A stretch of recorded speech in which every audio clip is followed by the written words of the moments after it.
decisions that were made last month, and for ourselves, for the June budget and for the next few years, to really focus on a real positive outlook of what can be community sustainability practices, community energy sustainability practices. And yeah, and that to conclude, you know, that's just the way to really get out of the funk we're in, and to look for those ways that'll be important for all of us. And I hope we'll all be, you know, we can do it in a positive way to make that conversion together in the next few years. And as I've already felt, and I've written to yourselves about this issue, and to write again, 2023 was a real important mark we were all waiting for. And I hope if we start doing that work now, you know, it can be a good 2023. Thanks a lot. Thank you. Okay. We have one more person on the speaker list. Alita Dupree. I am unmuting your microphone.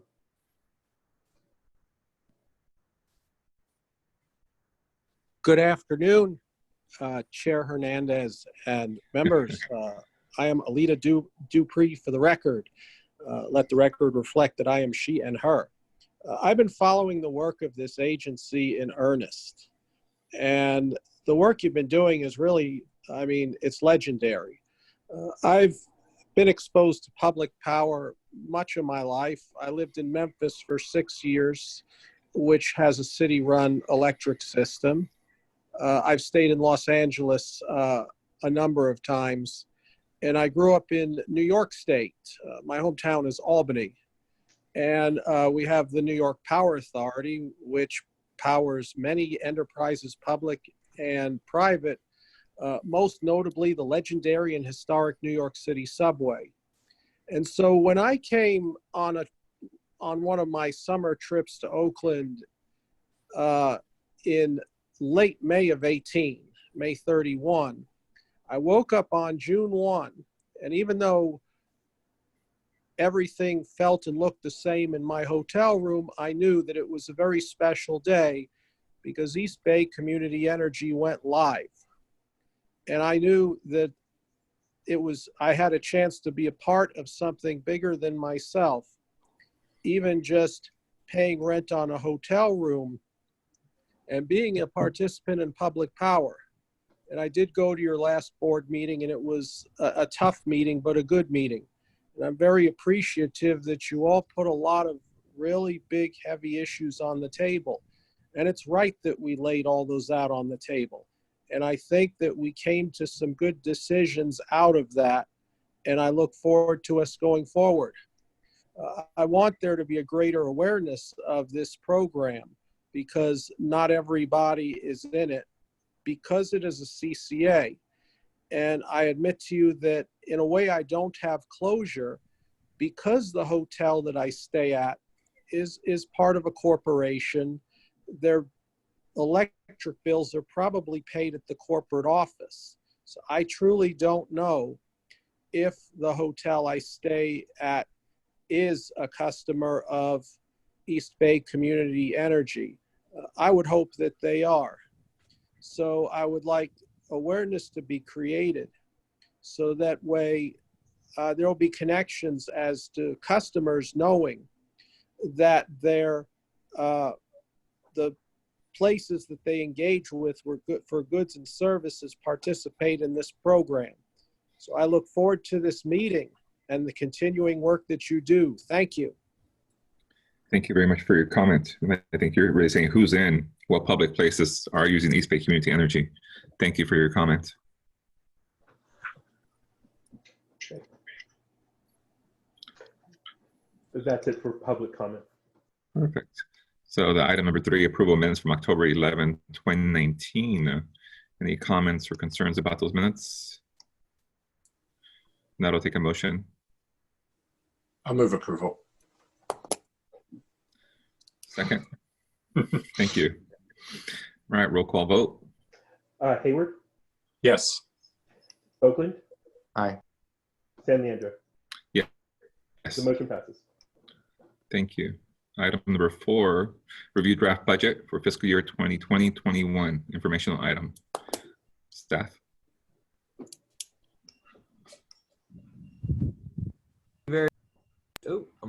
Oh, there we go. Hello. Muted. Good to go. Good.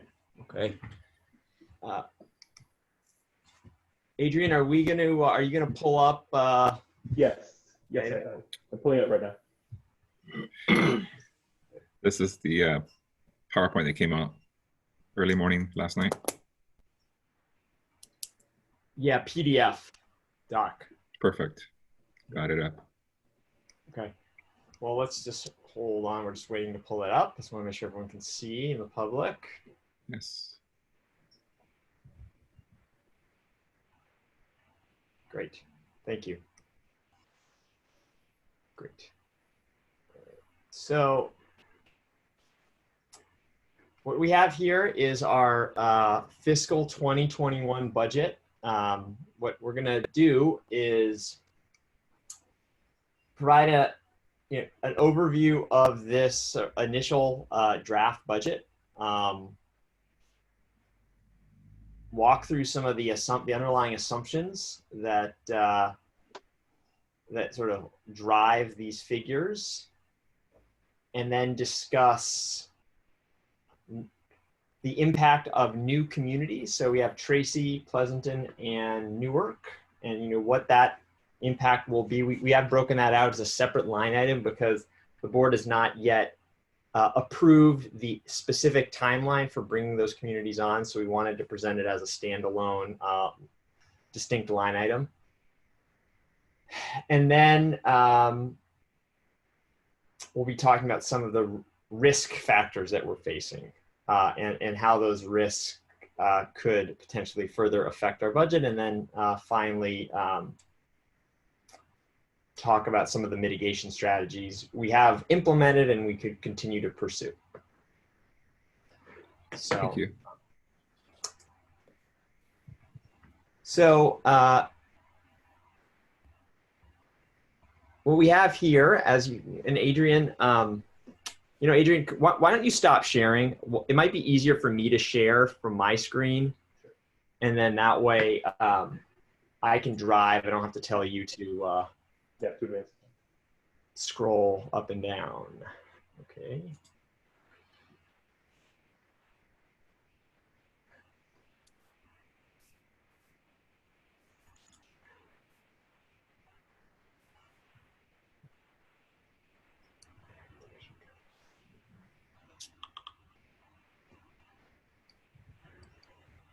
One second here, folks. Let me just make sure I have everything launched properly.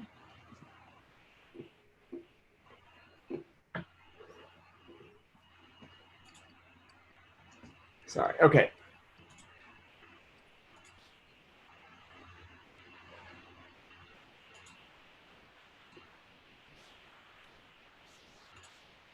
All right. Okay.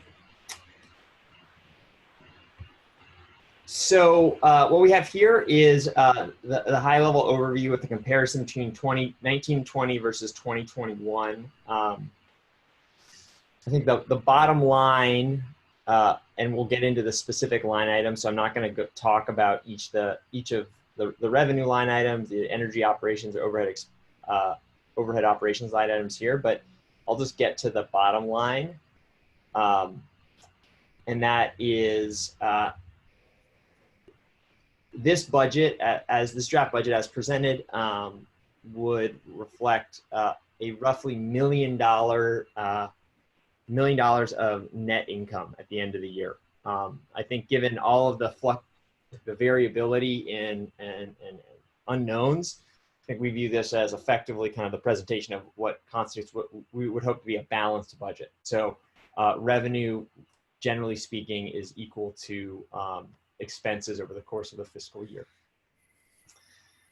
So I think that's the highlight, and that's something we've been really focused on trying to construct and build as this base case scenario, both for our energy expenses and our overhead expenses. How do we get to a place where those are in line with our expected revenues? But are we going to get ahead of ourselves a little bit, Nick, on the uncollectibles? Because that's about 3 times as much. So yeah, we're going to get to, we'll discuss that in detail as we sort of proceed. But if you'd like to start talking about that now, we certainly can. I'm going to cover that here in the revenue discussion, though. Perfect. Thank you. So, as we've been talking about for almost 6 months now, we are forecasting a very significant reduction in revenue, driven largely by the interplay of a significantly increasing PCIA and its effect on PG&E's generation rates, which will actually serve to drive those generation rates down incrementally. So for our base case, what we have assumed is that we have a new set of PCIA and generation rates that went into effect May 1st, this past May 1st. And we are assuming that January 1st, 2021, the PCIA will significantly increase again as a result of the trigger, the under collections trigger.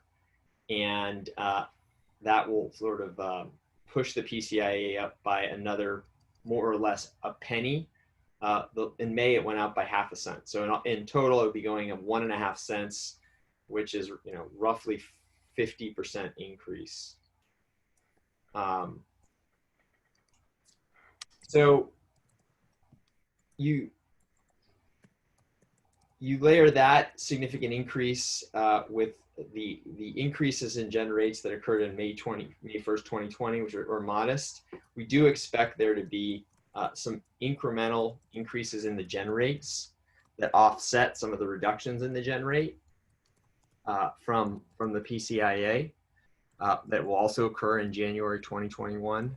But where that gets you is a expected sales for our existing communities of $391 million. That is in contrast to the last fiscal year, where we have experienced and are forecasting for the rest of the year sales of over $487 million. So that's a reduction of over $95 million in revenue. So I think that's really something that we have been forecasting in one shape or form for a number of months now. We've been talking about it. I think that the next major effect, and actually let me also say that this revenue projection here, the $391 million, does reflect a reduction in our discount from 1.5% to 1%, and an increase in the Brilliant 100 cost from parity with PG&E to a 3% premium. In terms of the overall effect on agency finances, as you can see, the reduction in the Bright Choice discount increases revenue by $2.7 million, and the increase in Brilliant 100 increases revenue by $3 million. So you have a $5.7 million lift on revenues that is associated with the change in those two value propositions. We're not currently proposing a change to the Renewable 100 value proposition, which is a penny more than PG&E. Getting to I won't sort of spend much time here on investment income. It's pretty straightforward. We have more reserves, and we're getting a current rate of 1.79% on those reserves. I think the big item that Ed, you noted, is the significant increase in uncollectibles. So in the last fiscal year, we had an operating assumption of 0.5% of revenue would be uncollectible, and that's more or less in line with our experience. Yes. But in light of the current significant recession, we felt that number was not an accurate reflection of what we should be seeing. So for the purposes of this draft budget, we increased our expected uncollectible from 0.5% to 2.5%. That increase is not yet based on an observation of uncollectibles. We haven't yet seen significant changes in our uncollectibles relative to pre-COVID times. But what we have been doing is looking at past recessions and seeing how uncollectible rates changed during past recessions. And so one of the primary comparables we used was during the financial crisis, the Los Angeles Department of Water and Power experienced 4% uncollectibles over the course of a year. And so we felt that kind of represented the upper end of what has been experienced. Part of the reason for that was they had very aggressive outreach and marketing around kind of allowing customers to go on to payment plans. And so, one of the things we believe is that resulted in more customers not paying their bills because they knew that they wouldn't be disconnected.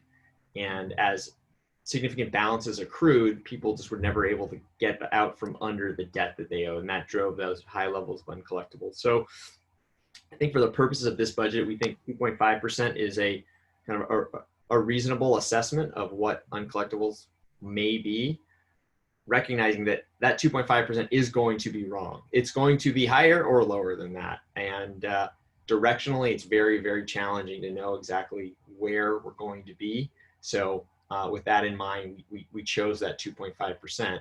What you do see is that's a very significant impact on agency finances. That's an increase of over $7 million in uncollectibles and associated reduction in revenue. Now, the parameters for going out and collecting those dollars in the future and future fiscal years, I think, are to be determined. Right now, we would have to actually go and send these customers to collections, and for a number of reasons, there are some significant limitations about sort of the effectiveness of that. We are working through a number of regulatory processes to see if there's a way for our write-offs, to the degree that we make them, can be collected by PG&E on our behalf from all customers. The way it works for the utilities, PG&E, Southern California Edison, San Diego Gas and Electric, is they track uncollectibles, and at a certain point in time, 12 months, 18 months, they write those uncollectibles off, and those write-offs are then are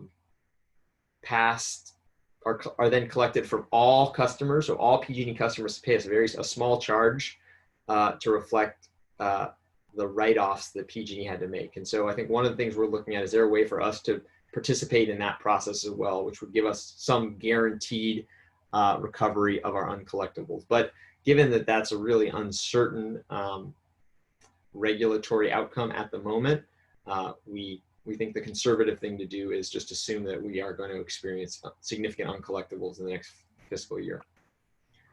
So with that, question for Nick or the chair. Ed, do you want us to interject with questions as we're going along, or shall I just save them till the end? I think this is a good part. I was going to interject as well, because we're talking about revenue before we move on to the new cities. But I think, Director Mendo, I think it's a good time to bring up questions, concerns around the revenue, if that's okay with Nick too. All right, okay. Go ahead.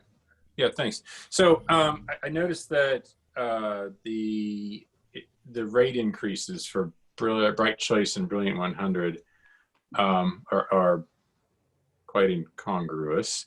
And I wanted to get you to talk about that, because we got 85 to 90% of our customers are on Bright Choice, and your staff is effectively recommending, or preliminarily recommending, that those customers, the 85% of our customers, contribute an extra 2.7 million.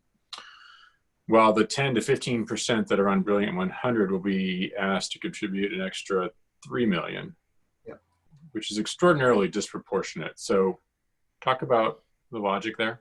Yeah, so I think the primary driver of the change in Brilliant 100 is it's less about balancing the budget, and it's more shifting Brilliant 100 to reflect the cost of procuring Brilliant 100. So one of the things that we've we have found over the last 2 years is that the Brilliant 100 rate is more than 1.5% more expensive than Bright Choice. So that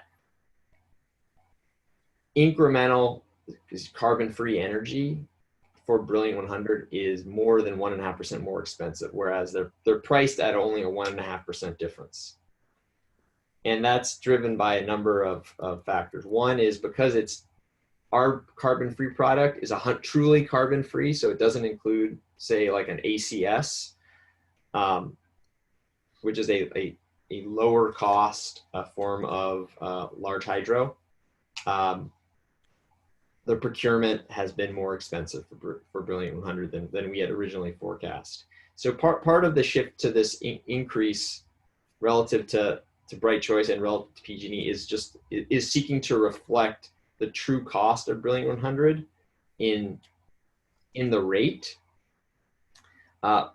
Previously, when we were experiencing significant positive margins, even though Brilliant 100 may have been, say, 4 or 5% more expensive than Bright Choice, both of them were positive margin contributing rates.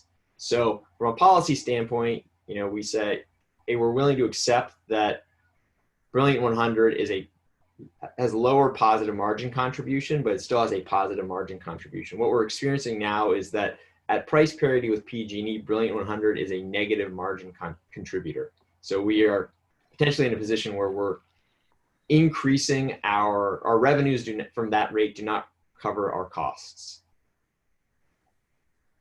Okay, and then what is the timeline that staff is assuming for the implementation of those rate changes? So the timeline here in the draft is a fiscal year, so you would implement it at the beginning of the new fiscal year. So we basically have 2 board meetings to decide this, or are you expecting that decision to be made next week? So certainly not next week. This is the decision on this item would be made in June, not next week. So this is a discussion item today, discussion item next week, discussion item with the executive committee, and there certainly are other scenarios that we'll get to as well here around costs and revenues, but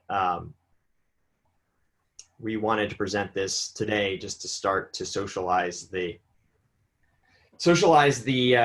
fact that under current costs and revenues, Brilliant 100 contributes negatively from a margin standpoint. Okay. Thank you, Chair. Of course. Director Kalb, do you have anything for Nick? You're fine right now. I'm reading lips. Great. For me, quick question. I know on the trigger, and hopefully you can hear me just fine. On the trigger, I'm not sure if we can raise this concern about doing that trigger, which then reduces our revenue because the additional costs associated with the increase that we might expect in January because of COVID.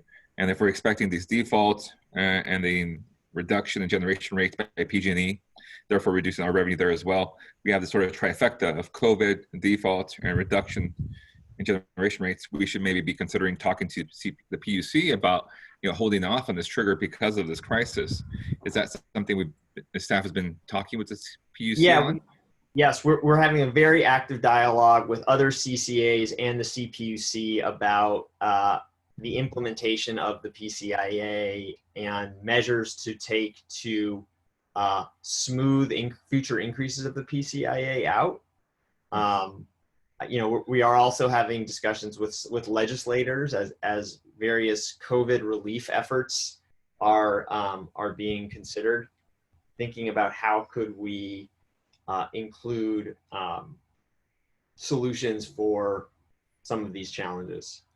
Are you feeling there's a receptive understanding or that sense of urgency to make sure that we can survive through this crisis? And it's such a small margin of error, less than $1 million, to have that balanced budget.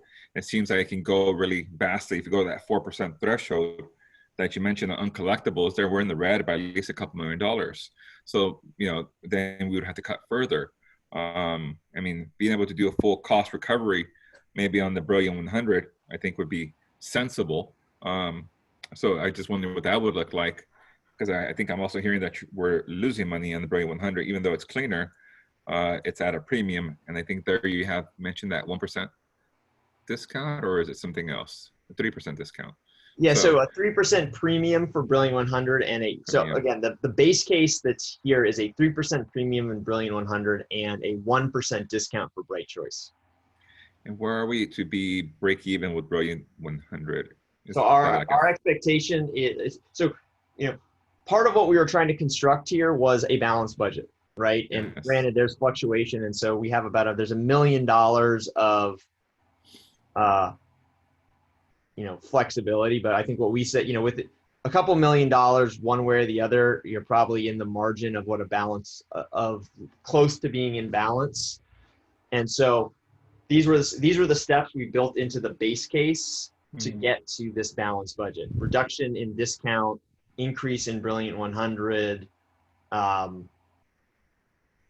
recognizing that we have these significant potential increases in uncollectibles that we have to offset, and we have to offset the PCIA. One thing that we did not include as an effect on our revenues or our costs is the reduction in load. So we are experiencing, and we'll get to that a little bit later, we are experiencing reduced consumption because businesses and factories are closed. Yeah. But what we're largely experiencing is because we're not having to buy for those customers either. And a lot of the reductions are tending to happen during high cost energy periods. They are largely offsetting. So from a margin standpoint, we're not currently forecasting that the load reduction is going to hit margins. Got it.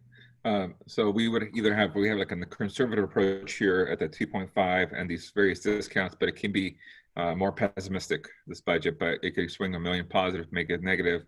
I think you're saying that it would be okay. But if we swung it to that 4% worst case scenario, we would have to talk through what else would we have to adjust, or maybe we increase in revenue would be important, or what else is not on the table that we should sort of look at for discussion. I know we just went through that long, extensive debate on the hydro and nuclear allocation, taking the hydro, but I think it was a decision for this year. But in 2021, that latter half of the budget, would that be something that we're modeling here for 2021, that second half of the fiscal year? We are reflecting, and we can get to energy costs because that we'll cover that a bit more, but we are reflecting around over $10 million in reduced procurement costs associated with the stopping the procurement of large hydro, which you all approved at our last meeting. Mm-hmm. So that was a very significant step to move us towards greater balance. Adjustments to our value proposition. Obviously, you can further adjust the value proposition, and you save more if you reduce. I don't think we're not suggesting in any scenario that we would increase the cost of Brilliant 100. I think what we're saying with Brilliant 100 is moving it to cost neutral. Yes. So revenue cost neutrality, and then with Bright Choice, you can further tweak the discount, say from 1% to 0.5%, or even 0.25%. And with every 0.5% is worth around $2.7 million for Bright Choice. So you could generate another $2.7 million of revenue if you reduce it from 1% to 0.5%, as an example. That's a scenario that we'll be discussing a little bit later. Are there any questions about uncollectibles that you'd like to cover?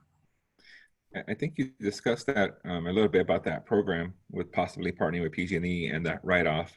So if we're able to refer that out, but right now you're modeling 2.5, and you explained the program that PG&E can be a partner to help manage those collections, and you write them off after 18 months.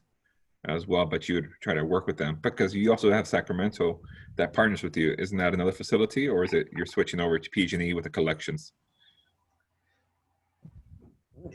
No, so the thing is PG, the way the billing works is PG&E at a certain point stops trying to collect, and you would actually have to hire a credit agency, a credit collections agency to go and collect these from the customers. And one of our challenges, we don't have critical PII like social security numbers. And so when you don't have a social security number, the effectiveness of a collections agency is significantly reduced.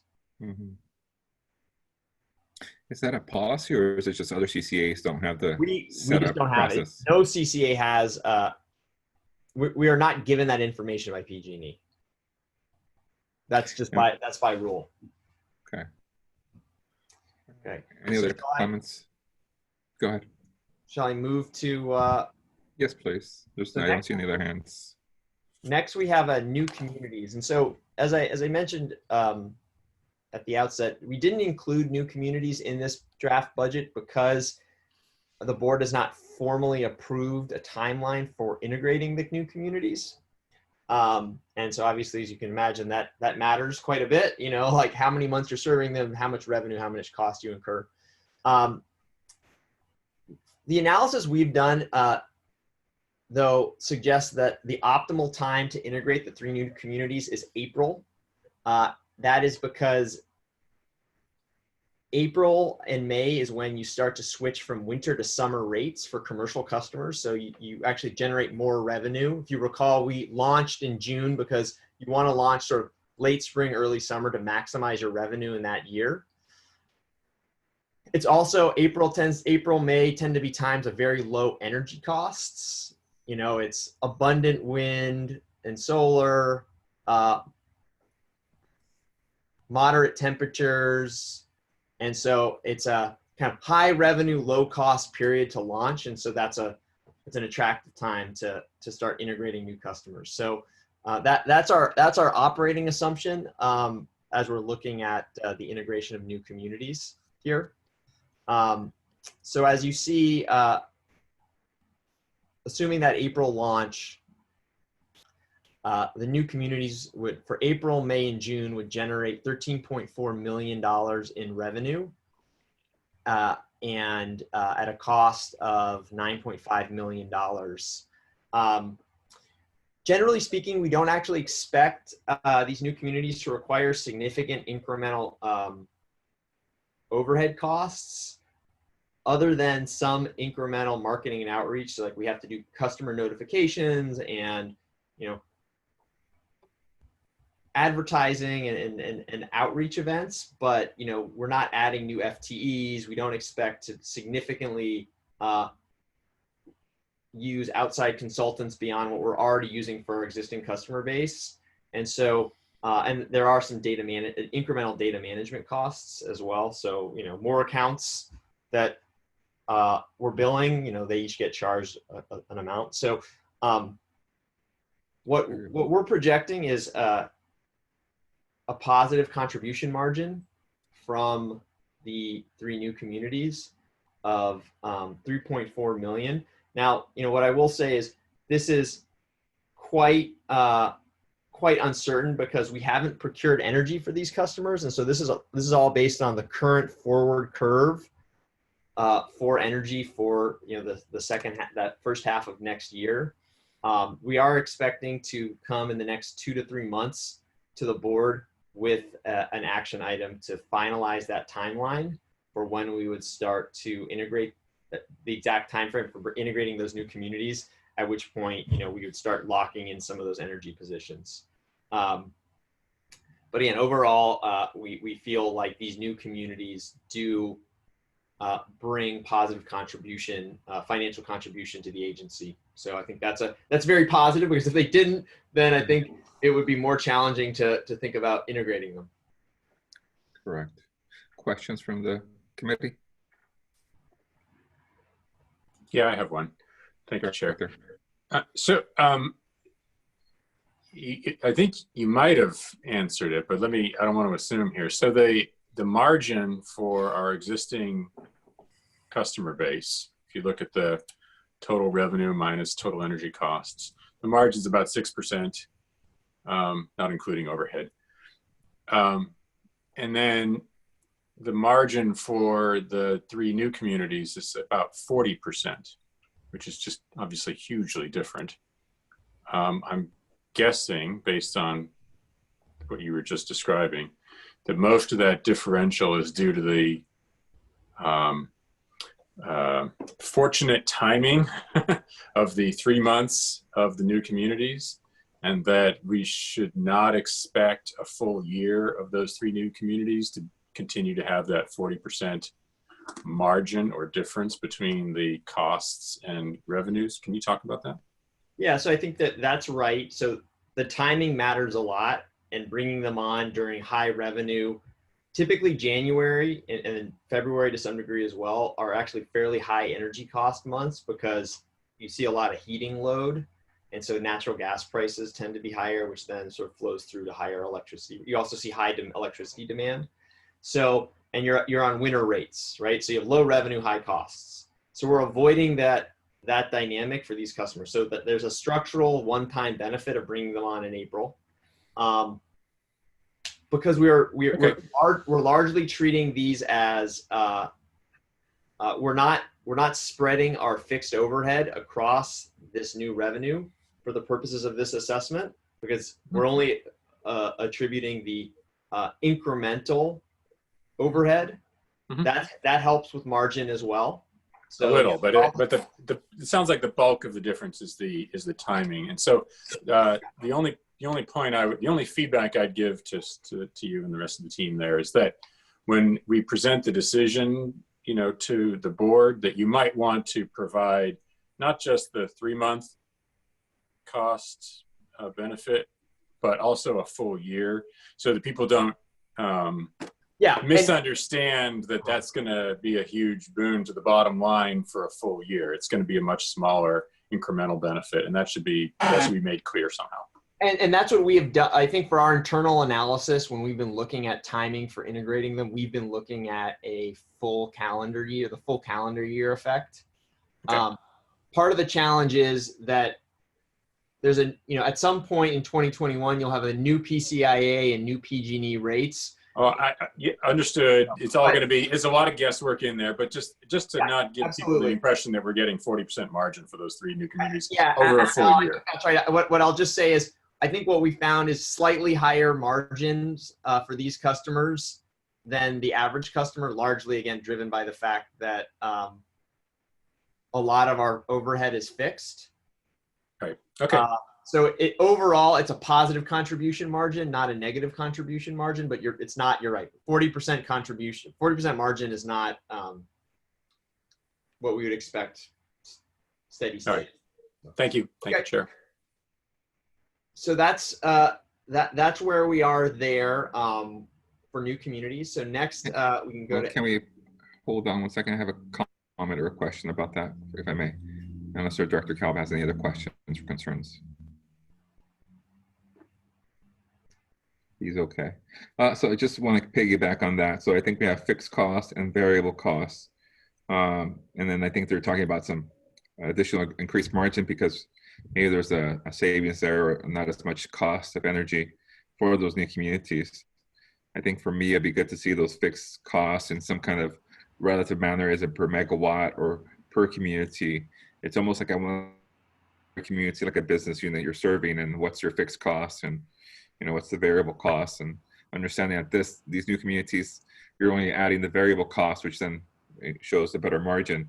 But if you spread out the fixed costs, that overhead, it might look more evenly balanced and help give you that true picture. But you have that final column there that shows you sort of the combined dollars, and overall brings that increase or decrease in position, which is good.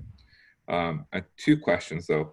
On the CARE program, which matches what PG&Es are, is that embedded in the cost of energy? Just to clarify, that new CARE discount program? CARE is collected on the distribution rate, so not on the rate that we compete with PG&E on. That's there, okay. And then do we have any outlook in the future of engaging more communities that are not members of East Bay Community Energy? Like who's left? I'm not tracking on what community is not part of it and still part of PG&E, but I'm just curious if there's any kind of efforts there to bring more communities maybe in that following fiscal year or at some point in the future. You know, we don't have an active effort underway currently. I know there has been some outreach and discussions with the city of Orinda, the city of Brentwood. I think in both cases, there's been dialogue, but no movement. The city of Stockton is internally starting to evaluate whether or not to participate in community choice. So I would expect that as they continue to pursue that, there will be a discussion with East Bay Community Energy, because we will be serving San Joaquin County already. Mm-hmm. And then beyond Stockton, then there's probably just San Joaquin County itself, and there are cities like Manteca, but I would say that those are probably the two new communities that would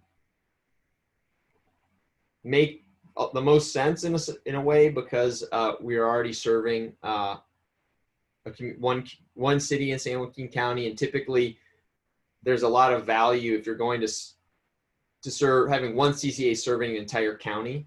Yes. But do you have a position focused on that? I mean, an outreach coordinator or manager who focuses on new communities?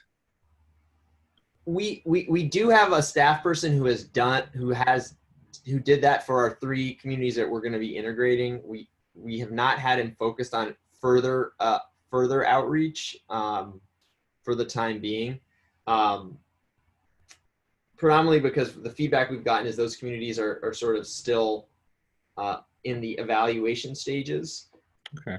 But certainly if the board wants us to sort of further prioritize outreach, particularly to the rest of San Joaquin County, we can do that. Okay. Okay. Thank you for that consideration. All right. If there's any other questions or comments from the committee, we can continue. Thank you. Okay. So next is energy cost. I think one of the things that has served to mitigate the significant reductions in revenues is an improving energy cost outlook, even relative to a few months ago when we were projecting sort of more significant deficits. One of the benefits of the current environment is pretty significant reductions in commodity prices. So like say natural gas prices are significantly down across the country. That has resulted in a softening of electricity prices. So for the energy that we have not yet procured, our expectations are lower costs, and we have been able to benefit in some of the procurements we've done over the last month or two from these softer prices. And so that has actually flowed as a benefit to us in our procurement costs. So, you'll note that we're projecting almost $37 million lower energy costs relative to the last fiscal year.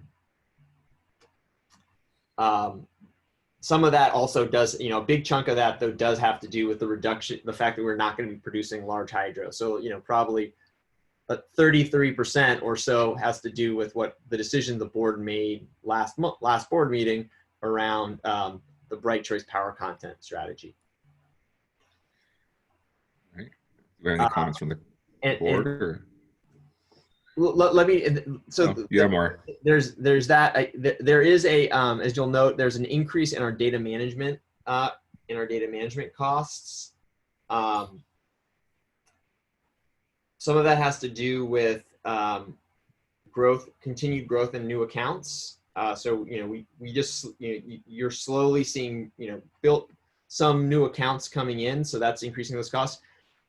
We are also reaching the end of our contract with SMUD, and so we are evaluating the potential for an extension, which we'll be bringing back to the board for consideration. But because there's some uncertainty around what the term of the extension would be, and or whether we would, work with other potential vendors.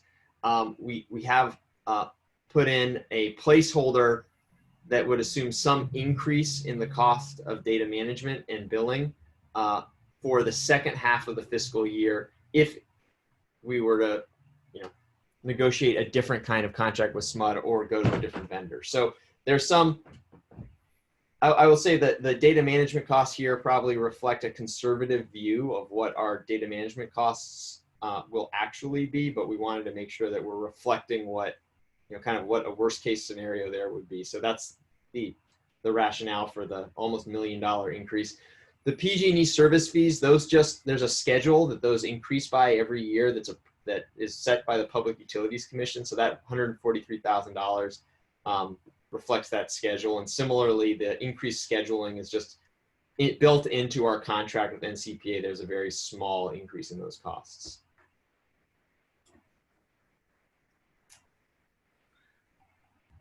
Okay, questions?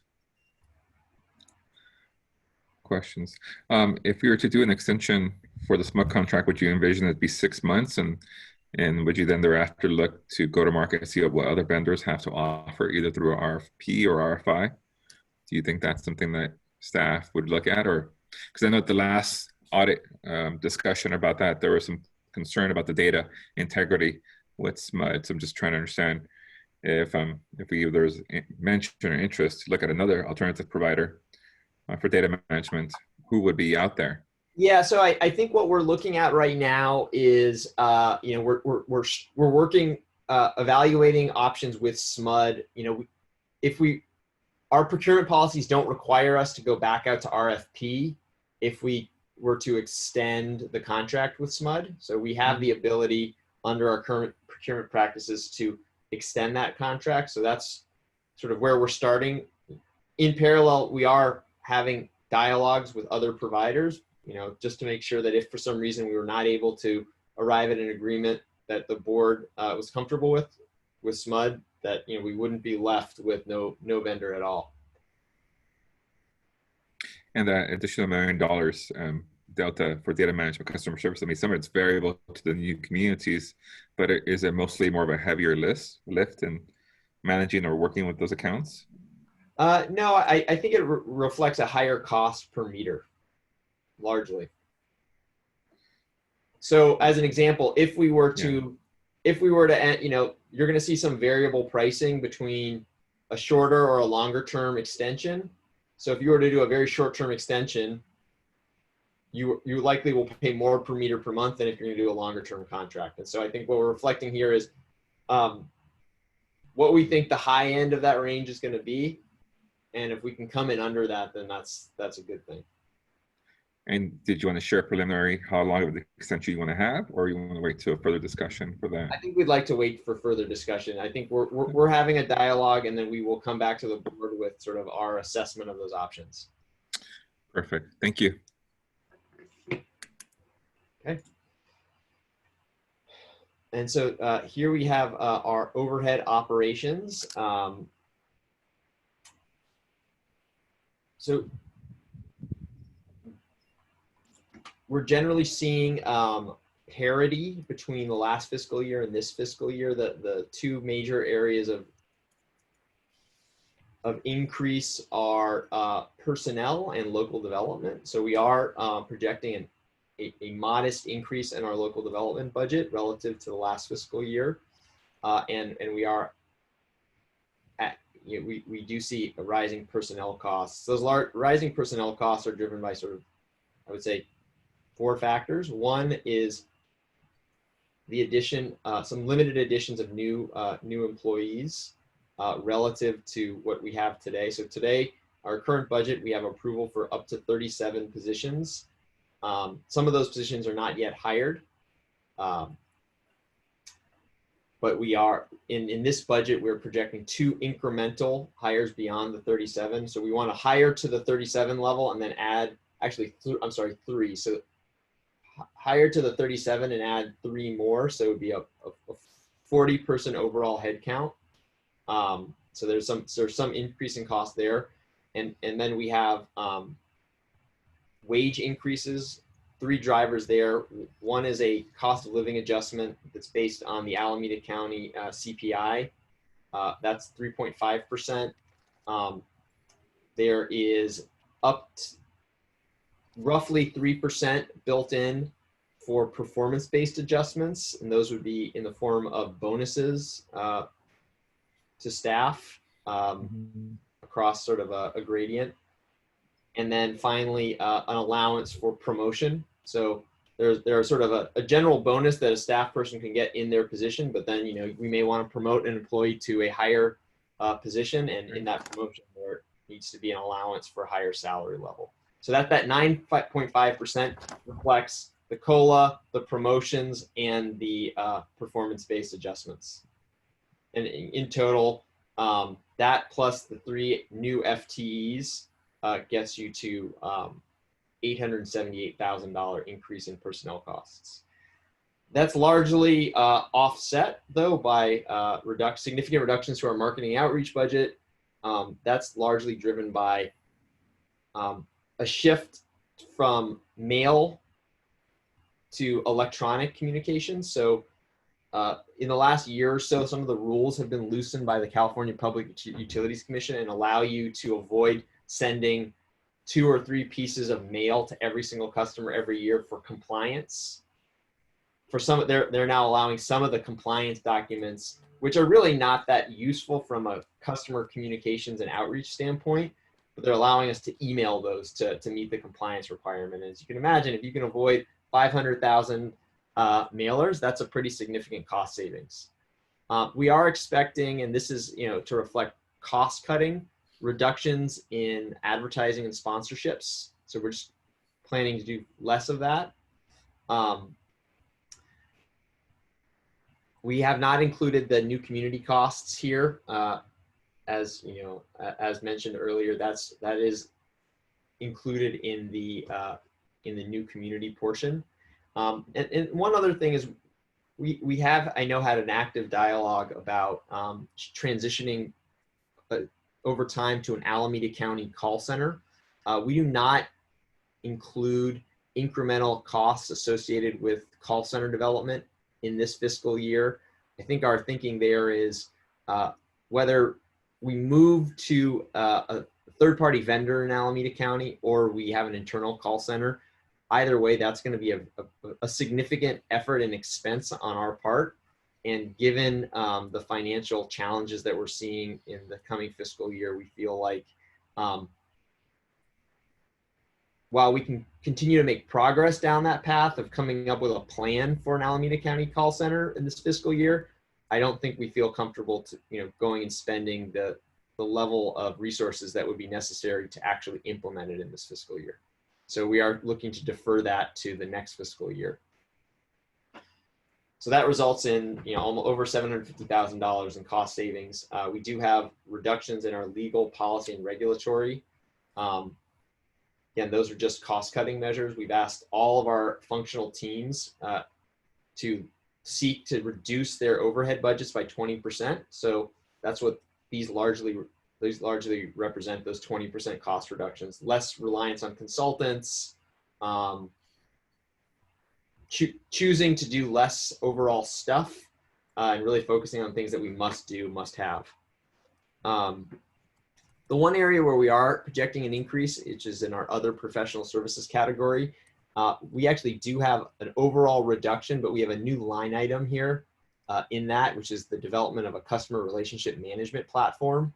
I think over time, whether it's with SMUD or not, and, you know, with a local call center, one of the keys is to implement a CRM system that EDCE owns and controls, so that our system of record for all customer transactions is something that is East Bay Community Energy intellectual property, and we have full control over. That is not the case today for any CCA, for that.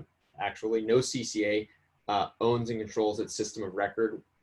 And so we are projecting $350,000 for CRM licensing. We also have an FTE in the personnel focused on CRM implementation. I'm assuming that would be cloud-based. Yeah, it's the HubSpot, Salesforce. There are any number of vendors out there who you would work with, but yeah, Yes. exactly. And better understand your data points and be able to scrub it and make better informed decisions about peaks and valleys and customer satisfaction, opt out. So all those kind of data points you'd probably be looking for. Yeah, I think the other thing that's really important to note is that one of the challenges when you're working with, say, a third-party data management vendor is because they control the system of record, it's really hard to switch vendors because they control all the data. And so if you say you want to go from SMUD to somebody else, there's a very high switching cost because they control, even though they, in our contract, all that information will revert to us. There's a high switching cost because we have to figure out a way to transfer that from their proprietary system to somebody else's proprietary system. Whereas if the system of record is ours, then as we're picking vendor partners, we make sure that they can, connect into our system. And when we want to move to a new vendor, it's a lot more straightforward. Yeah, I've done some data transitions myself, as long as it's consumable, but it is a heavy lift and it takes a lot of time and energy and resource in that change management of it. Yeah. So our G&A reductions, again, those are just our costs. That reflects the 20% or so. It's not fully 20%, but it sort of generally reflects that sort of 10 to 20% cost cutting. So just less travel, less of everything. And then on the local development front, modest increase in local development.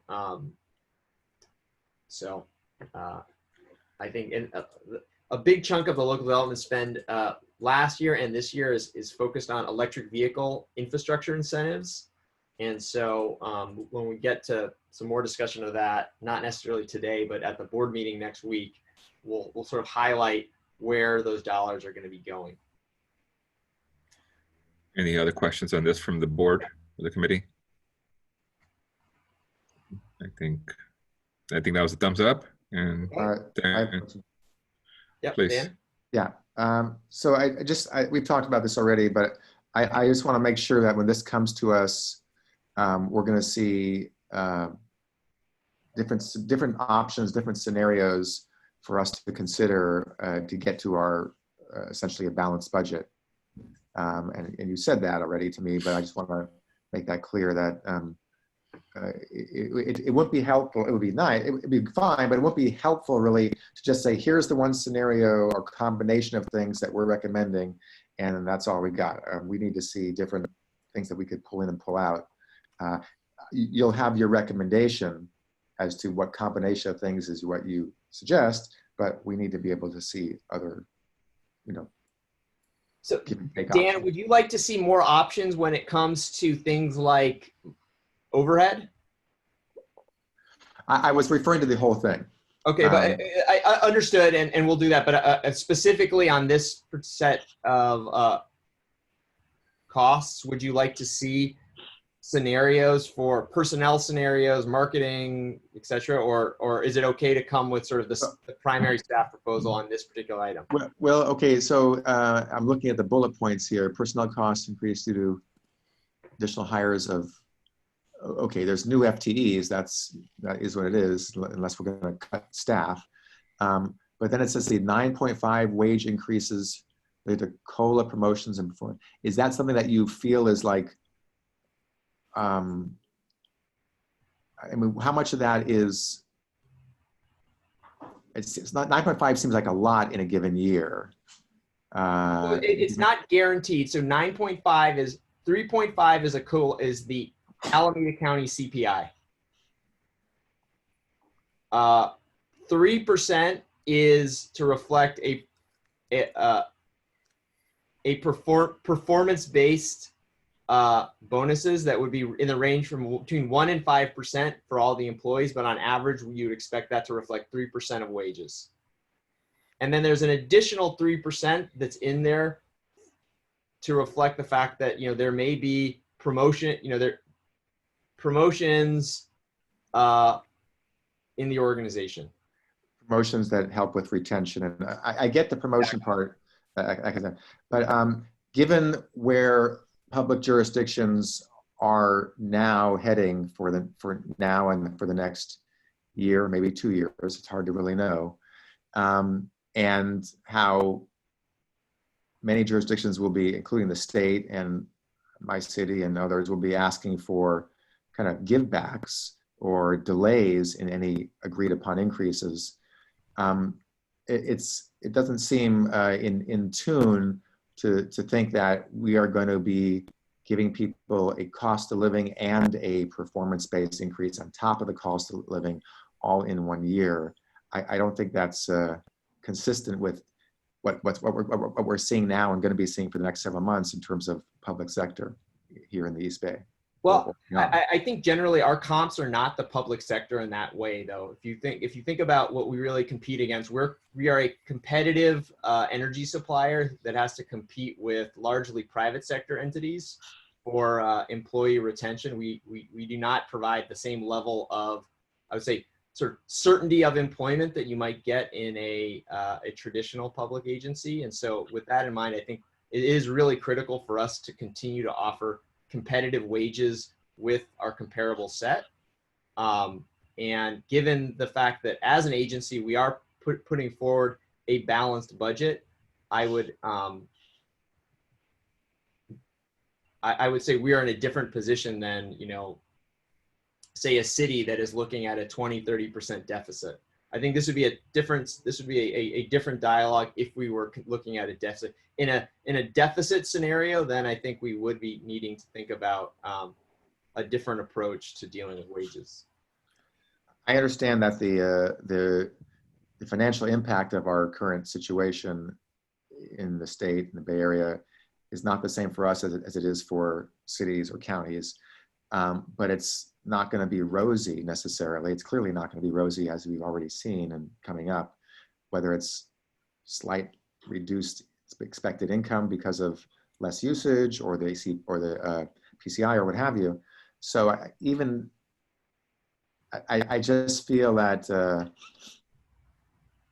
6.5–7% increase in a given year, not including the promotion thing, which I'm fine with, that seems just not in reality here. And I don't want to give staff false expectations. Okay, I understand, Dan. You know, that's certainly something we can discuss further. What I will just say is, if you look at the overall personnel costs relative to the costs of the agency, we're talking about $7.5 million of total bundled personnel costs on in excess of, or close to $400 million of revenue. And if you think about it in terms of our expenses, if you think about expenses of $360 million, we're talking about 2% of total expenses. And given that we run a very lean organization of what would be projected to be 40 people on that level of expenses, being able to keep the very best talent is of the utmost importance. So I think those points are all well taken, Dan, but I think I would also just say that it is very important that we retain our ability to compete for talent, retain our best talent, and that's partially done by providing things like competitive salaries and a bonus pool. I would almost second the concern from Dan Cal. Go ahead, sir. No, I'm just saying, I understand what Nick is saying. I totally get that. I just want us to not. No, I think you have a point. Careful about giving expectations to staff that we may fall a little bit short on. That's all.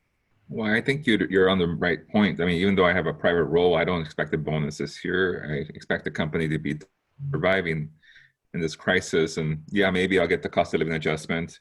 I don't expect a bonus. I expect stability. And a lot of retention is, yes, incentive and pay is important, but culture is more important in some cases when you're on par with paying people well. maybe. And so most people will stay in organizations if the culture and the people they report to are treating them well. And there's a lot of opportunity and challenges to be a subject matter expert in their field.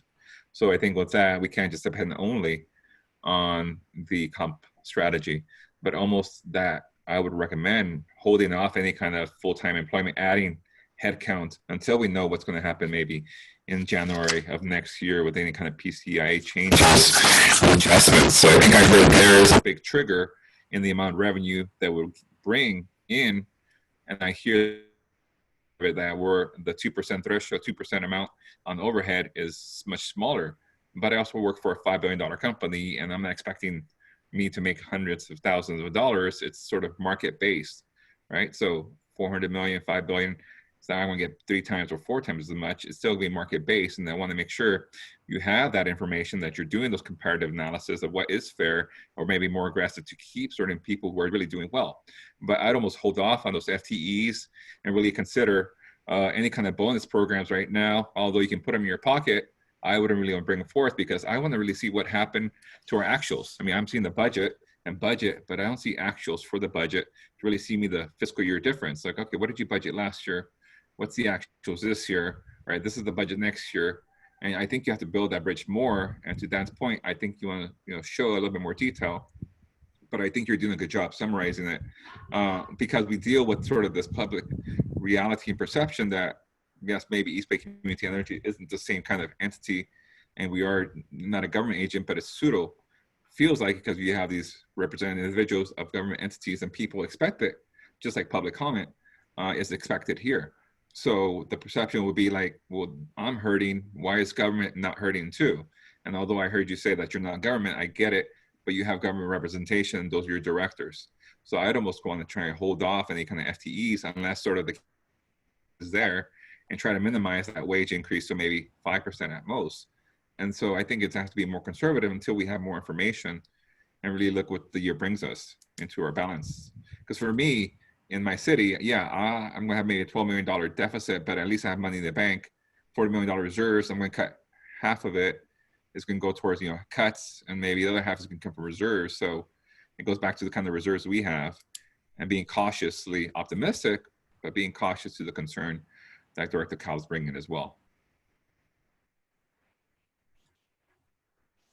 Those are my comments. Understood, Ed. I think just on the FTE front, we are only talking about 3 incremental FTEs. 2 of those 3 incremental FTEs are fellows, so very low cost. So I think from a cost perspective, the reduction in FTEs may not result in significant overall cost savings. I hear the point on wages, and again, I think I've made my points around the absolute necessity to maintain a kind of a competitive position, but I hear that. So, well, maybe you call out the FTE story so it doesn't look so drastic. Like, oh, we're hiring more people, and we're adding 37. You have 30 people. You're adding 20% more staff. So if people do math like that, they sort of get like, what's government doing, or what's East Bay Community doing? We're in this crisis, so people will spin it, and you don't want to back on the heels, but be ready to respond to those concerns. Like you said right now, the fellows, like that's a good point. It's great. But just being sensitive to the dynamic. And I think that's what our role here is, to bring up these points before we go to the full board, at least to prepare the dialogue. But I think it'll be good to see where we're landing at. Where's the forecasted actuals for the year end, 1920? And then, you can show that bridge from budget to actuals, and then where we get to 21 budget, it's sort of relatively in the ballpark, and it doesn't seem like, well, these are our actuals, and you're showing me a conservative approach, which is taking big hits, but where the uncollectibles could be 4%, but you're bringing it 2.5 because we had 0.5. We got to make sure we have that story. And so I think we're just bringing up the things that hit our antennas, at least for me, and I think that's important to take away from here so far. Okay. Any other comments from the committee? Okay, thank you. Okay. Carry on, sir. So next we have interest payments. For this next fiscal year, this largely has to do with fees associated with both the undrawn portion of our credit facility and letters of credit that we've issued, you'll note that we've reduced those costs, or we expect to reduce those costs relative to last year, even though we have increased the size of our credit facility. Great. Any questions? No, not for me. Anybody else? Nope. So now let's talk a little bit more about risk.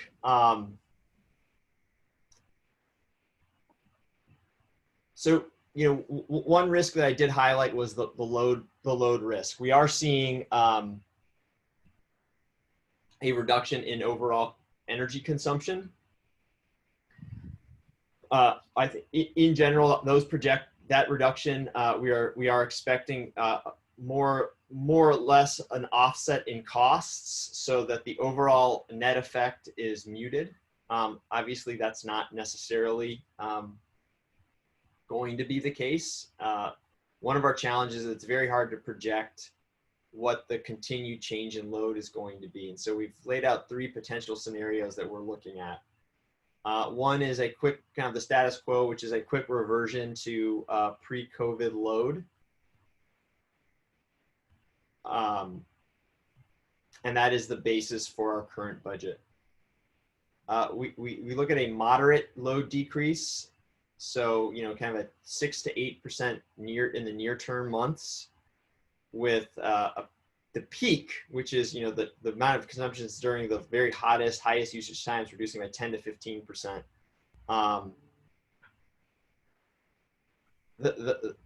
That's sort of our moderate load decrease. I think that's generally a load scenario where we don't expect a significant effect on revenues, because we use less, we buy less. And because a lot of that reduction is happening during very expensive hours, it's an offsetting effect. Now, there is a scenario where you could see an increase. You know, if you think about lots of consumers being at home, overall, you know, that's a less efficient way to use electricity. If you have everyone at home during the day through the summer running AC,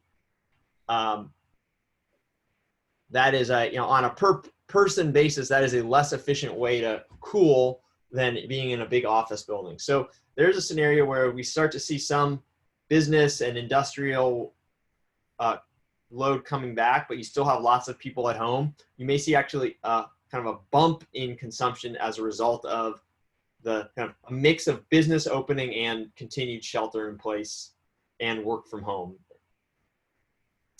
And then the last scenario is really this sort of sustained macro recession, where we just see that 6 to 10% reduction kind of carried through for 24 months or longer.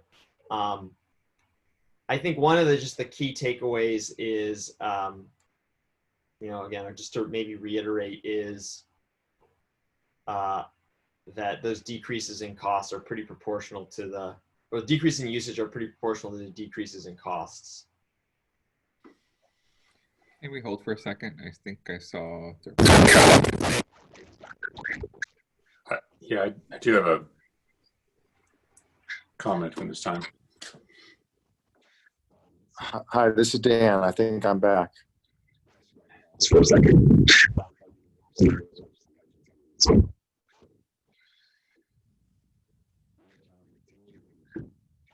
So that's the load. That's my presentation on load, sort of load risk factors. You know, I think again the highlight is, all other things being equal, we are expecting the reduction in load to be offset by a reduction in costs. So we don't see it being a factor that significantly changes our financial picture, at least in the near term.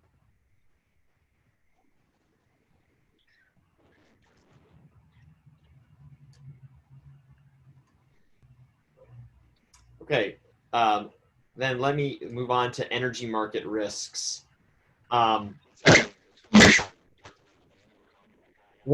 know, we do have open energy positions, so we do not buy all of our energy. I think one of the things, and you know, that if we think about, say, the benefit of bringing the 3 new communities on, largely driven by the fact that we're seeing energy prices that are softer than they have been, and so there's a positive margin from those customers.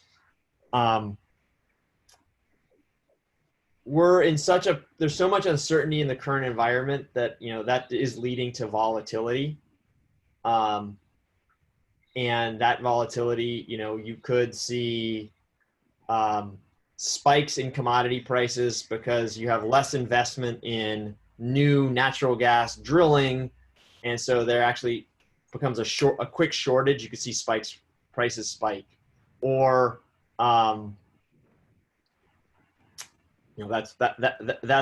or we have an unseasonably hot summer and there's all these customers at home, so you see the grid actually being constrained and you see prices spike, or there's wildfire. I mean, there's any number of factors that could drive volatility, and I think in the current environment, we do expect more volatility as opposed to less volatility because of all of the unknowns, and so that does drive risk. There's the added factor of one way you typically manage that risk is by hedging your energy costs, but because we're seeing load reductions, you don't want to be over hedged in your energy, because you don't want to end up having more energy than you actually can use. So that is another significant risk factor that we're actively looking to mitigate. And I've touched on the uncollectibles, and while we have it at 2.5%, there's data that we've seen from LA that's 4%.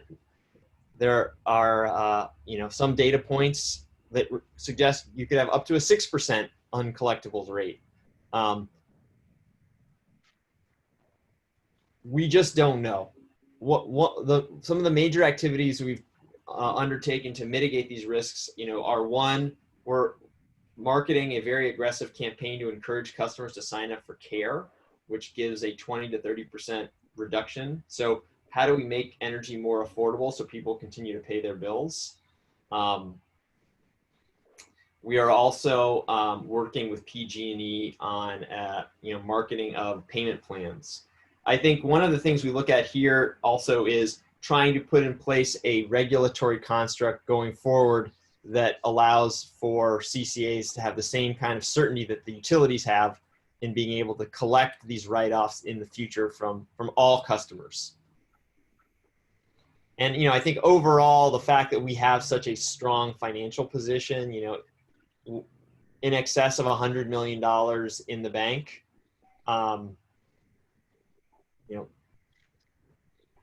will cushion us from this being a kind of existential threat.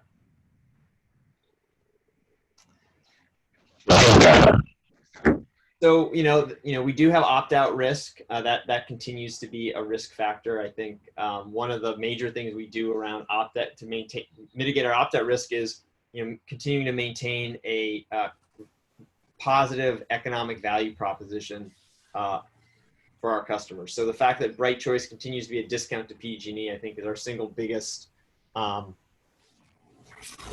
mitigation strategy there. Direct access has always been a big risk factor. Right now, the state discussions around direct access seem to be on hold a bit, which is a good thing. So we're not expecting significant incremental direct access, at least in the next year or two. And then regulatory risk. There's always lots of regulatory risk, as you all well know from our regular conversations. These are PCIA uncertainties around how the trigger is going to be treated. Is it going to be 7%? Is it going to be 0? Is it going to be 10? That's going to have a material effect on what the PCIA, where the PCIA lands. The power content guidelines have changed. This is something we haven't talked about for a little while, but this implicates how we report what we buy. And so one of the things that's happening is the power content report is now going to treat PCC3s somewhat differently. Right now they're counted, even though we can only buy a small amount, they are counted as renewable. In the future, they will not be counted as renewable for the purposes of your power content reporting. For tools like ACS, which going forward we're likely not to buy as much of, but we still may look to buy. There is a disaggregation of the resources in ACS. So instead of it just being unspecified, there is some nuclear in ACS as an example. And so that is going to start to be reported, even though you're not buying from nuclear, you're not buying from Diablo Canyon. Sort of like if you were to buy from California market, you're going to get a certain amount of nuclear in California market power because there's nuclear in the system. It's the same thing in Oregon. They have nuclear in their system. So there's just this granularity of reporting potentially creates some constraints around our procurement based on, how we want to report things. So I think that's just a continued consideration we're going to have to, be in, dialogue with you in the community about. And then finally, there, are more fundamental changes to the PCIA that are coming with a more broad allocation of resources from PG&E. So it's not just allocating Diablo Canyon, but it's allocating all the renewables as well. And that will have a material effect one way or the other on our procurement costs and the PCIA. So now mitigation. There are strategies that we can continue to implement beyond what we're proposing here to reduce our costs. Those include, as I alluded to, further reductions in our discount. Each 0.5% is worth roughly $2.7 million. There is the potential to increase Brilliant 100 further. I think, as I mentioned, though, I don't necessarily view this as a significant mitigation strategy, predominantly because one, at a premium, you would expect fewer customers to participate. So the benefit of increasing the costs are significantly muted because fewer customers are participating. So you're not collecting as much revenue anymore. So that's, I think, one major factor. And two, that 3% in our view really does represent the cost of service. So I think going to cost of service there is, if anything, the furthest I would feel comfortable recommending. Another strategy we are evaluating is, now that we're no longer competing with PG&E on the basis of carbon-free content for Bright Choice, we do have some large hydro that we have already procured that has not yet been delivered that we could seek to sell and generate some revenue. I think the projections today are in the $1 to $2 million range for those sales that we're currently evaluating. And then, we could in the future, say for 2021, accept the nuclear allocation and sell it. We have had some indication that there is interest to buy nuclear. And so one thing to do, we could say actually we want to accept it, but only on the condition that it would be a take and sell. So it wouldn't serve our customers, but we would take it from PG&E and immediately resell it to somebody else. And so, there's some incremental revenue that we could generate there. And as we're revisiting the allocation for 2021, worth considering.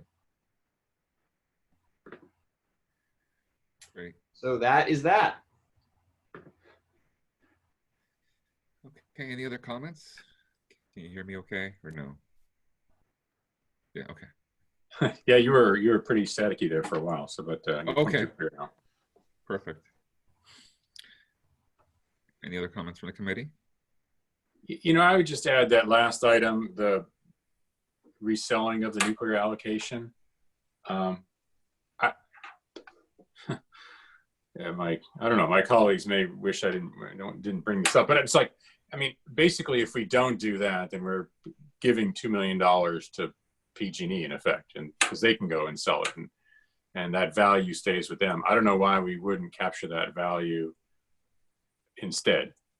We don't want it in our power mix. That was the decision, and okay, but there's no reason why we wouldn't want the $2 million in our bottom line, which can help us to, mitigate some of the other increases and potentially not have to raise rates as much on our customers now or in the future. So I really do hope that that is something that some of my colleagues who voted against accepting the nuclear allocation directly will consider. Thank you. Maybe a clarifying question there. If we were to accept that energy, would it go into our power content label? Because if we accepted it, would it just ever transition to that? Well, I think it just sort of, there's some risk. Our expectation is that it would not. And I think some of it would have to do, perhaps we would say a contingent that we would only accept it if we had already had a back-to-back sale in place. So that would be something that we would think about. I will say we are having some active dialogue about the level to assess the level of interest. And if we say had a firm offer, we would bring that offer to the board. Okay. Any other comments from the committee? Nick, I didn't hear you earlier say something about surveying, or maybe not sure about the customer's status. Maybe they'll be able to pay back or their financial situation. Has staff considered maybe surveying our consumers or customers about where they're at with their ability to pay? Maybe, we're not going to disconnect, but we understand any kind of issues where people are falling behind. Are you engaging in those dialogues already for payment programs? We have been doing some outbound. So I haven't seen the results. We actually called the 100 customers who were late on their payments to talk to them about potential to sign up for care. So we are, and we have been doing some customer surveys around kind of issues and priorities. So we are doing some of that work. Yeah. Okay. I don't think we asked about the status of contracts. Okay, Director Mendel.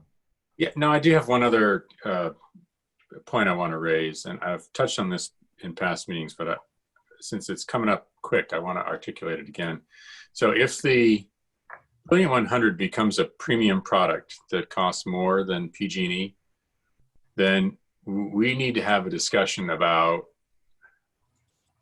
how the customers and the communities that signed up for that product can exercise a decision to switch. So for example, we might need to send some sort of notification to every Brilliant 100 customer saying, hey, this is no longer parity with PG&E. It's now costing a little bit more. If you do nothing, you're going to stay on it. If you are concerned about that increased cost, then you can, downgrade to Bright Choice, and make a similar offer to the jurisdictions that chose that as a default to choose a different default and move all of their customers in bulk. I think any change to Brilliant 100 in particular would need to be timed such that it allows for that. So, one thing that we may consider is, let's just say we change the value proposition of Bright Choice from 1.5% to 1%. We might implement that July 1st, but perhaps we implement the change to Brilliant 100 September 1st as an example, to allow for customer specific outreach and allow for councils to take action to say, no, we want to keep it. That's great. Or no, we want to default everyone back to Bright Choice. My point exactly. And so you'd mentioned earlier that rate change would likely take effect July 1st. But if the decision is going to be made, the third Wednesday in June, that just is not tenable from my perspective. It seems like a rather rude thing to do, to break a basic value proposition for one of our products with a 1 or 2 weeks notice and a huge increase. And so I'm talking more to my fellow board members here to sort of echo what Nick was articulating. We really need to give the jurisdictions and individuals the opportunity to switch before their costs jump up. And from an operational perspective, Al, that's something we certainly can support. And so I'll take note of that as we're kind of continuing to iterate on the options. Thank you. Thank you, Chair. Thank you. Dr. Calvin, anything else? Great. You see one raised hand.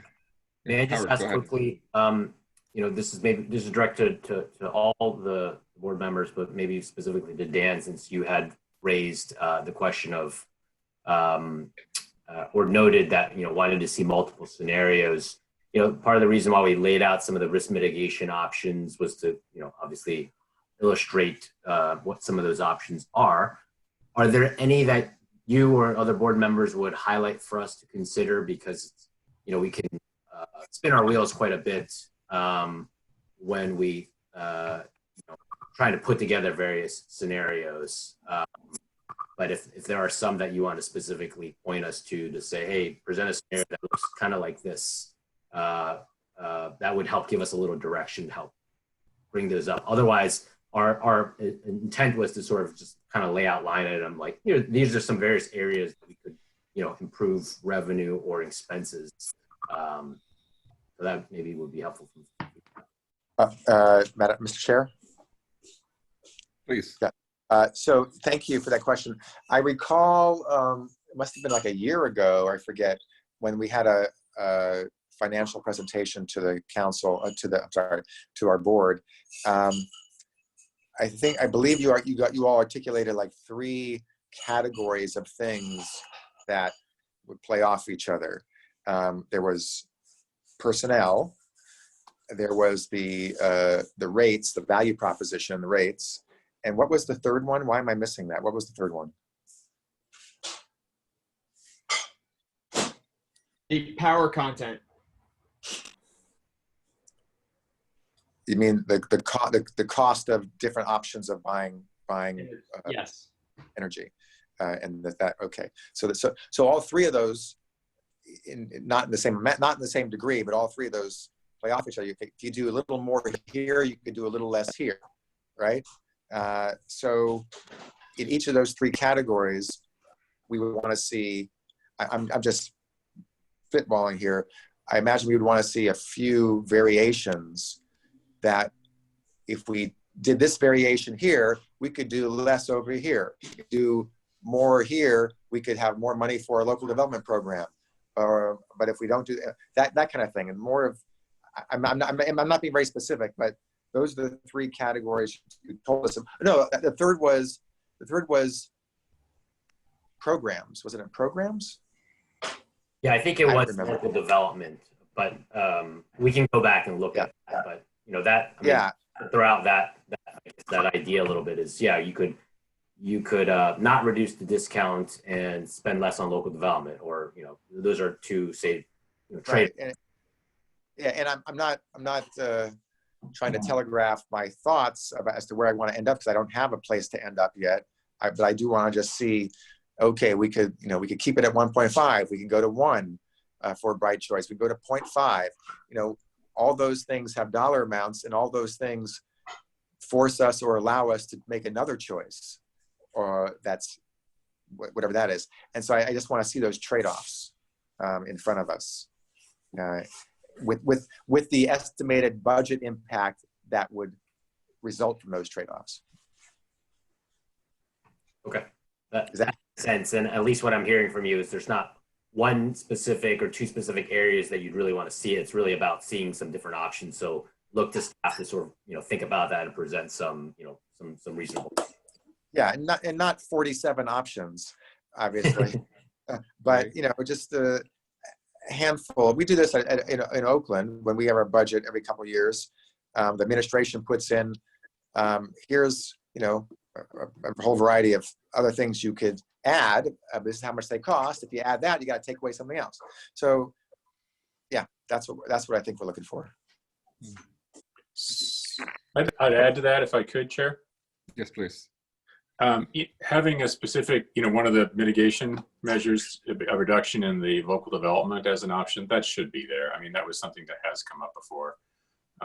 Again, also like Dan, not telegraphing how I'd come down on that, but that should be on the list, especially since there was $3 million that was unspent from this year. And so, a reduction down to what was actually spent this year or something slightly above that, there'd be some logic to that.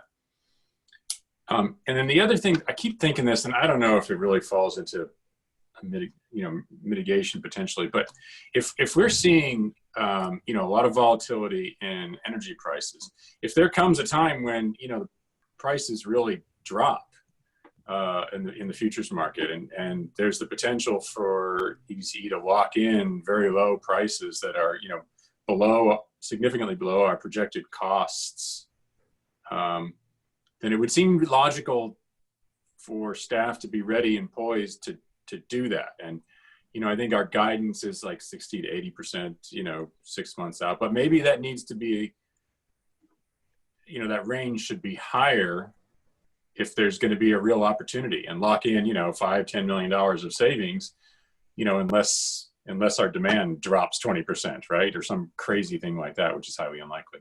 And Al, I would say that's, in our current risk management guidelines, we do have the ability to do that. And so if we're seeing historically low prices in any commodity, we try to be very opportunistic about, for energy, for resource adequacy. So I'm assuming then that we've done that. We have done that over the course of the last month or so. Now, certainly there's more that we can do, but at least rest assured we certainly are actively looking at that. Well, that was my follow-up question. So thank you, Howard. Thank you, Chair. Yeah, I have a few more comments, but I also see a hand up on the attendees. Do we want to take a public comment? Sure, also.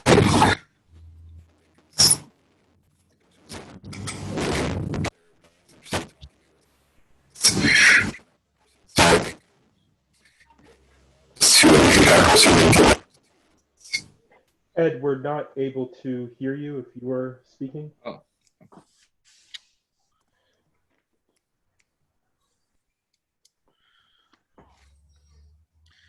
See if I switch over.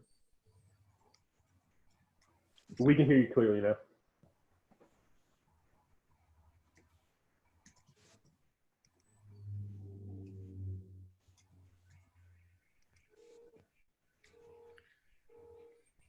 Okay, go ahead.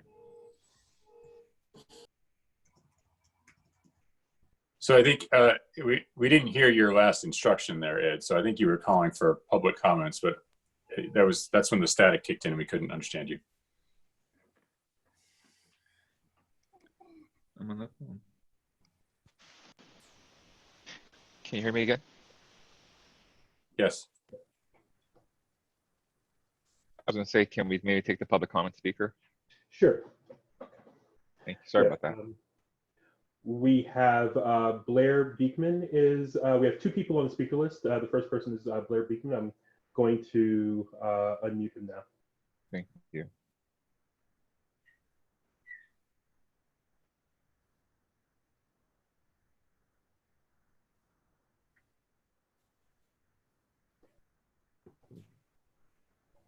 Are you there? Hold up.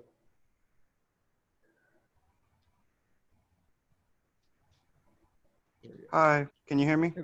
Yes. Go Thank ahead. you. You got. Thank you for answering. I do this as a little check to make sure that you can hear me, so thank you.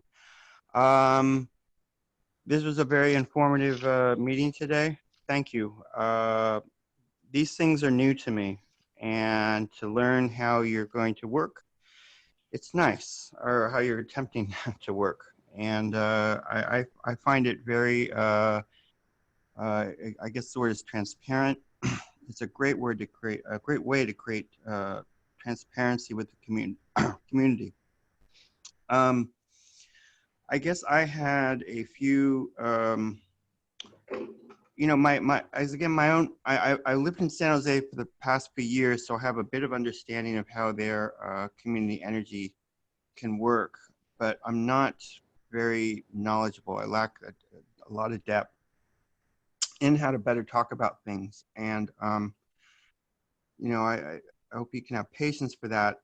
It's my deep feeling that, that we have to know how to direct ourselves towards more positive, sustainable ideas. And, in San Jose and VTA with their public transit system, the VTA, we were practicing waiting for some sort of disruption process to happen. for the past few years. We were talking about it. It was an open subject. So I was a part of the process to really ask for ways that we, don't hurt each other in the future, basically. How can we create those systems?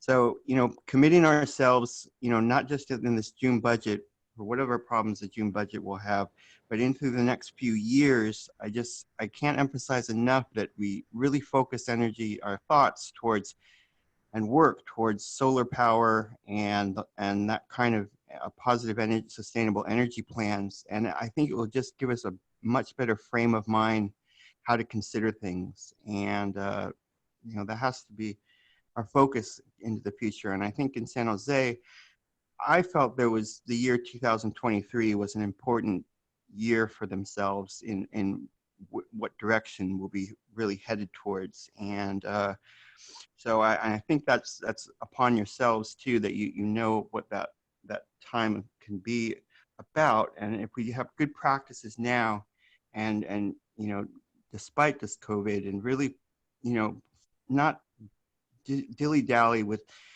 I hate to say it, the smart technology stuff that I feel is part of the problem and not the solution, basically. So I think if we focus on important sustainability issues, the rest can follow more easily. And so good luck to your efforts in this stuff, and thank you for your work. Thank you for your comment. I think to those comments, it reminds me of sort of a multi-year model on budgeting and cash flow management. So just wondering, maybe the question would be prompted that, although we look to create a budget for the following year, fiscal year, are we looking at a cash flow model for the next 10 years? And I'm assuming that there is that power procurement, what we will be bringing online, projected rates, and any kind of gaps. And I think maybe that's something we can look at in the future, around what does that cash flow look like for the next 10 years, revenue assumptions, energy resources, forecasted SG&A, and the kind of programming we'll want to offer with the variables such as collectibles. I mean, what's that going to look like? So I think to Director Cobb, talking about those elements of personnel, the rates we charge, the programs we offer, and what does that look like maybe for the next 10 years? And do we maintain that $100 million reserves, or does it grow? And then do we reinvest in more technology or more green energy? So they may have something that would be good to work through in the future based on that comment. Nick, do you have anything else? I don't. Perfect. Okay, cool. Any other comments from the directors on this item? Okay, great. So with that, appreciate it. And we can maybe, I should interject that we have one more person on the speaker list. Should we? Okay, cool. Sure, I see that now. I think Blair is done, and I think we have Letta. James Hausner is the person who's filled out the speaker list. I will go ahead and unmute him now. Please, thank you. Is James there? Okay.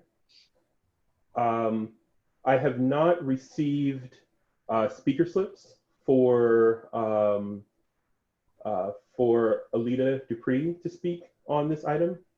Should I just go, but I see their hand is raised. Please go ahead. Alita? Thank you, Chair Hernandez. I'm learning more about the speaker slip process, and I think it's a good process. So I'm getting up to speed. I just used to just raising my hand, so I'm like, raise your hand. Okay. but so, please, go ahead. So concerning the budget, Alita Dupree for the record here again. A lot of good information, and it's not easy preparing a budget when there is a lot of uncertainty. And I think it's important to take advantage of opportunities. I just happen to have the Cal ISO website up. It has a lot of good information. And right now the grid's running about 60% renewable, and the marginal price is about $16 per megawatt hour.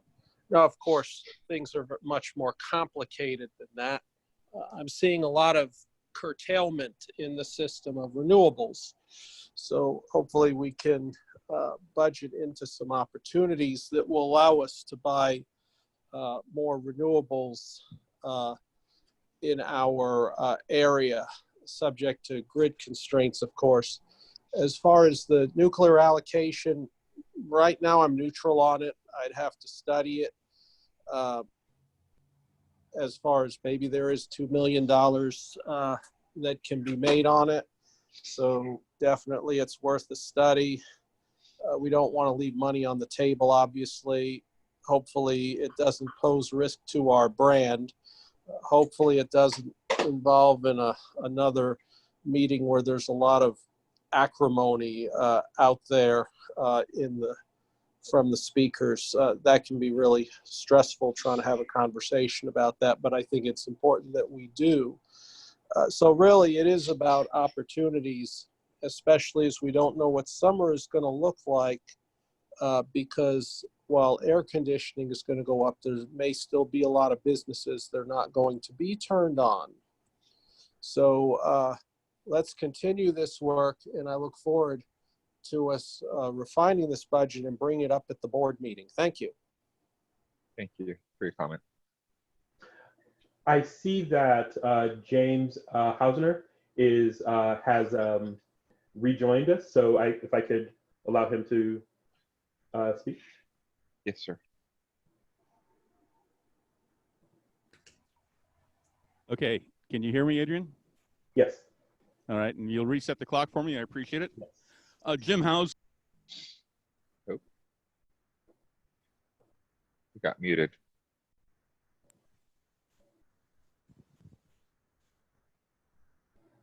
James? I'll try it again. Yes, sir. Am I on? Just raise your thumb, Mr. Chair. How about now? Am I on? Good. Yes. Thank you, sir. Jim Hausner, Castro Valley. I'm very disappointed that the budget discussion is comparing the current budget to the proposed budget.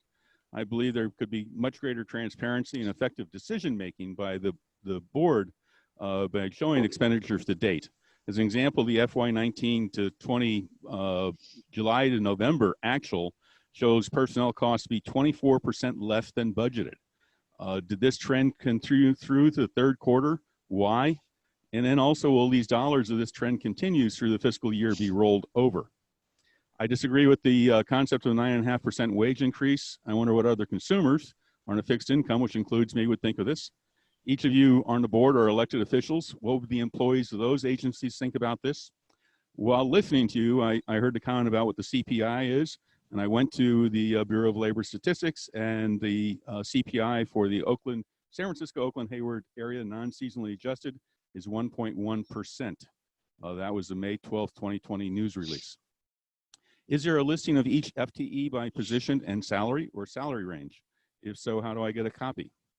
What specific expenditures are proposed within the local development funds? Why increase the budget for local development funds when only about 50% of the funds this year are planned to be expended? Why is a rollover allowed from one year to another for the local development funds? And is this allowed for any other funds as well? And this came up during the conversation. Did any of the communities, including the Alameda County Board of Supervisors, know about the timing of switching customers when energy costs are down and your charges are relatively high? I'm wondering, personally, if I paid more for energy than I should have based on this discussion you recently had. Thank you for your time. Thank you for your comments, Mr. Hausner. Yeah, thank you very much. Received well. I think we were talking a little bit about salary already. I think about the forecasted actuals is something that maybe we can look at in the next presentation around what we're forecasted to end the year with, and it helps us sort of see what we budgeted for the actuals and what we're forecasting for the next year. Information is helpful. With that, any other comments from the committee? Okay, all right. Well, thank you very much for the presentation. Very informative. Thank you for all the work. I know it's a lot of hours to do so. So really appreciate all that work. And with that, do we want to move on to item number 5? Any kind of committee member or staff announcements? Nick, any announcements from your part? Nope. Dr. Mendel. No, nothing from me. Thank you. Well, I'd be interested in looking at maybe a forecasted model over the next 10 years, or maybe looking at a multi-year budget. Is that something the committee would be interested in seeing in the future? I'm not sure the capabilities where we're at with that, unless we're rather a junior organization, but really looking at it, sort of forecasted revenues. I mean, various scenarios.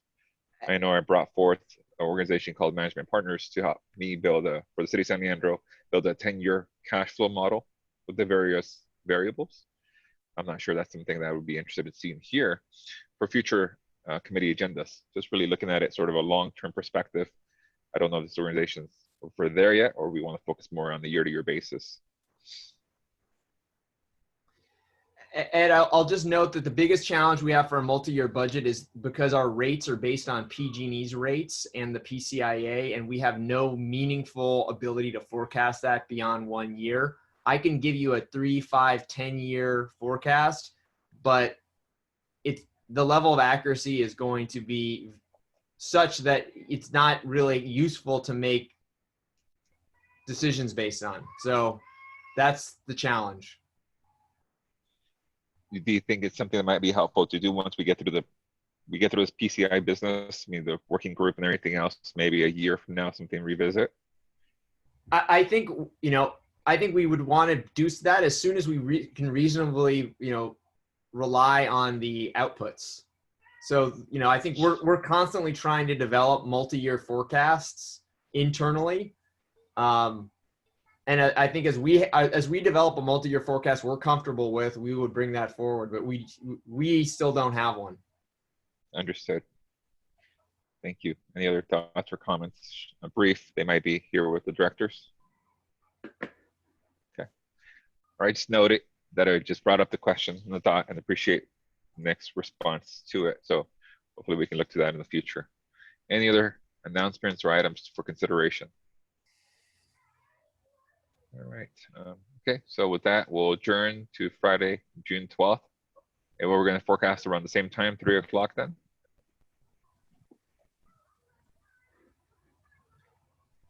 Adrian or Nick, do you think that would be more around 3 o'clock on that Friday, June 12th, or a different time to be determined? I think that would probably work. Yeah. Okay. All right. Well, thank you, everybody. Good job, Ed. Thank you you. for the vote of confidence. All right. Good job, team EBCE. Have a good rest of the day. Have a good weekend. Stay well. Stay safe. All right. Thank you. Bye, everyone. Bye. Bye, everyone. Thank you very much, Stephanie. No problem. Thank you. Adrian. Good job, Adrian. Woohoo.